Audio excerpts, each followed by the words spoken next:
I am weirdly nervous about talking about this book. This is a book that feels tailor-made for people like myself, whatever that means, and yet I am very intimidated by it because it's such an incredibly well-written, well-plotted, well-thought-out, well-executed book. I don't really know where to start, and I am very excited to talk about it.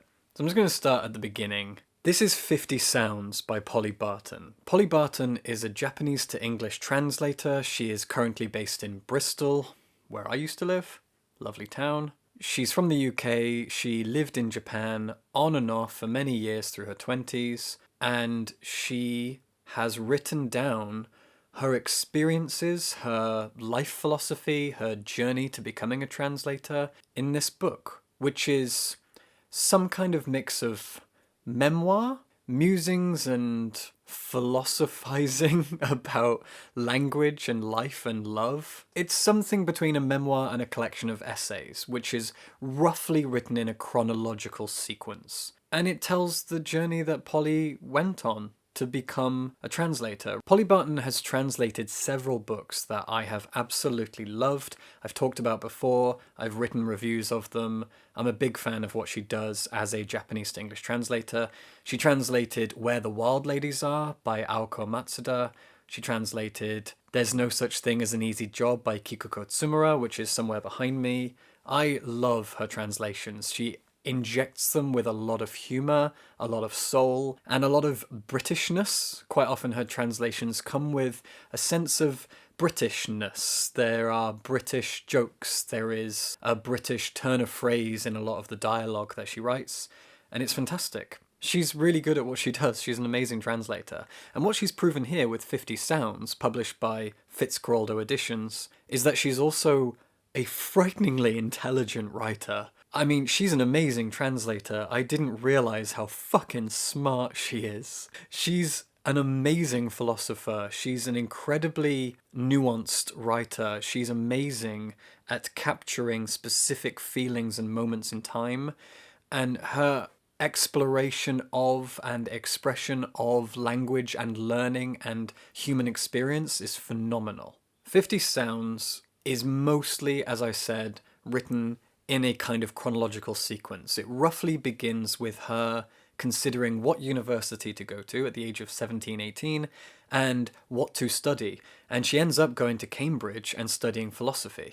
While she's at Cambridge and studying philosophy, she really falls for the philosophy of a philosopher I'd never heard of until reading 50 Sounds, whose statue is in one of the colleges in Cambridge. I'm going to have to go and find it because I live near Cambridge right now. And his name is Wittgenstein, and he seems to be a relatively celebrated philosopher that Polly really latches onto. And from here, Polly joins the JET program. Now, I have my own story about the JET program, which is a story that doesn't actually exist. When I was at university, I decided to become a teacher. I have a bunch of reasons why I decided to do that, and one of the reasons was definitely because I wanted to move abroad and live in other countries.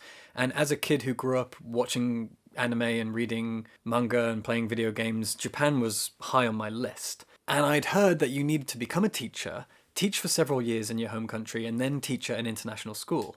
And it turns out there was this thing called the JET program, the Japan Exchange Teaching Program. I think that's what it stands for, I can't remember. But it's called the JET program. Korea has the EPIC program, it's the same thing. And this allows you to just go out of university without any qualifications.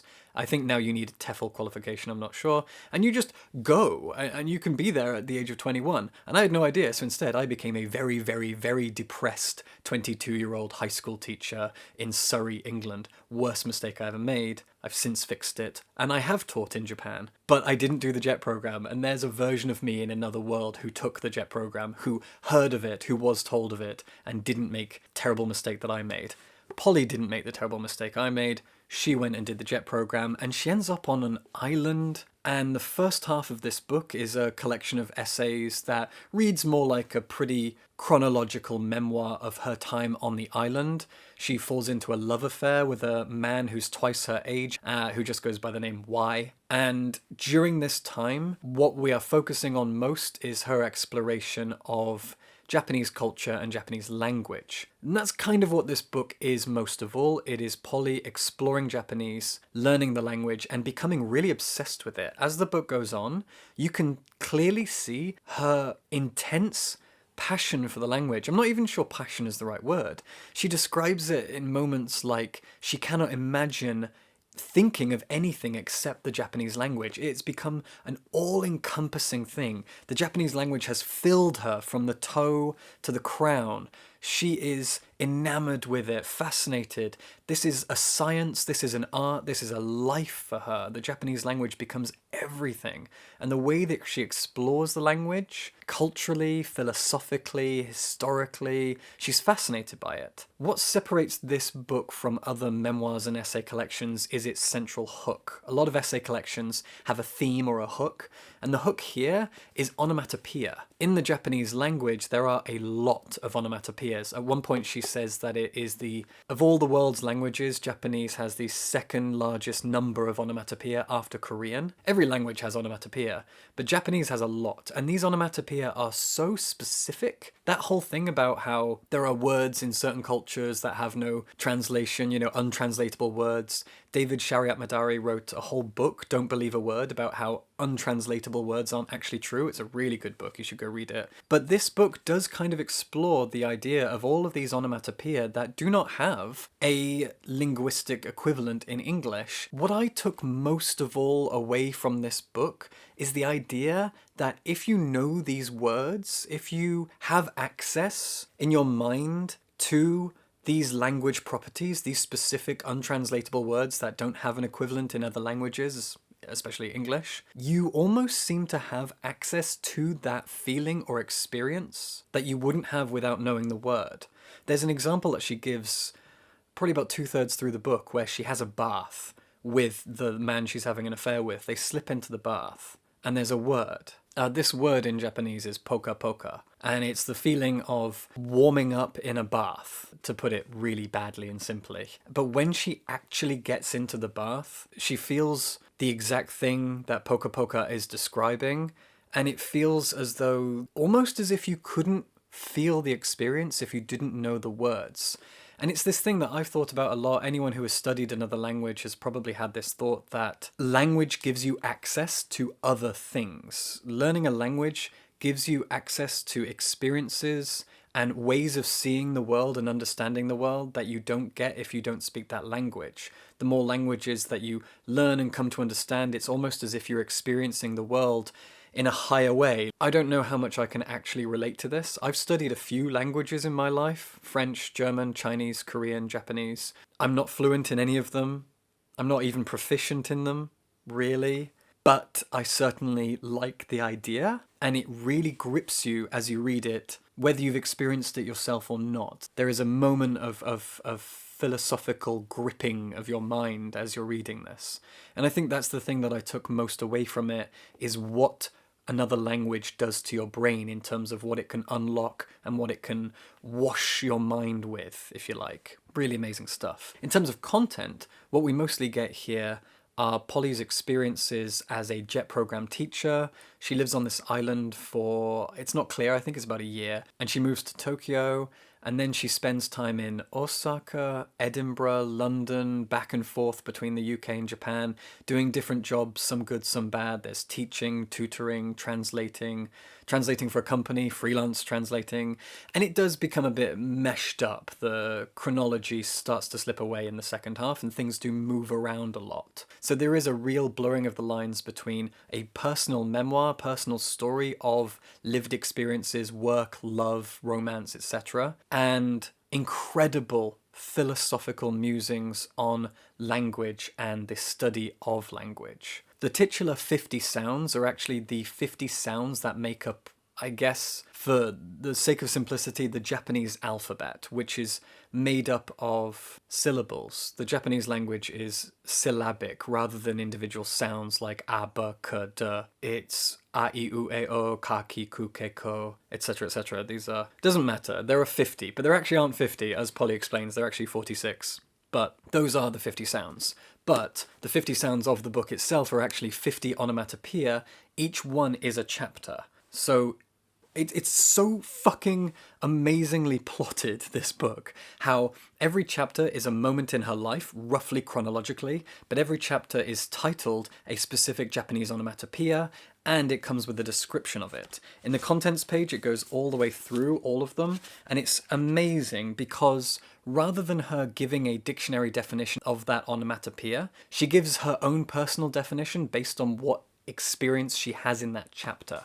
So for example, there is moja moja, the sound of electric hair. Polly has curly hair, and she has a lot of experiences with people in Japan being fascinated by her hair.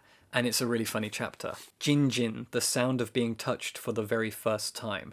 So all of these are summaries of the experiences that you're going to find in that chapter, while also being a rough description of that onomatopoeia as she herself discovers it. So rather than just reading an onomatopoeia and learning its definition in a textbook or a dictionary, she is learning to experience that onomatopoeia for the first time. Maybe she hears someone say it, maybe she asks what it means, maybe she comes across it somehow, and then she learns to actually experience it for herself. It's amazing. It's such a unique way of exploring language and culture. In the preface of the book, she talks about Duolingo and how she's going to Italy, so she learns a bit of Italian on Duolingo, and she gets kind of annoyed at how Duolingo teaches English, and she says, you should throw yourself into a culture, get lost, feel like you're drowning, and experience the language as it washes over you, and you have to try to trudge through it and live the language. Don't study it in a textbook, live it. And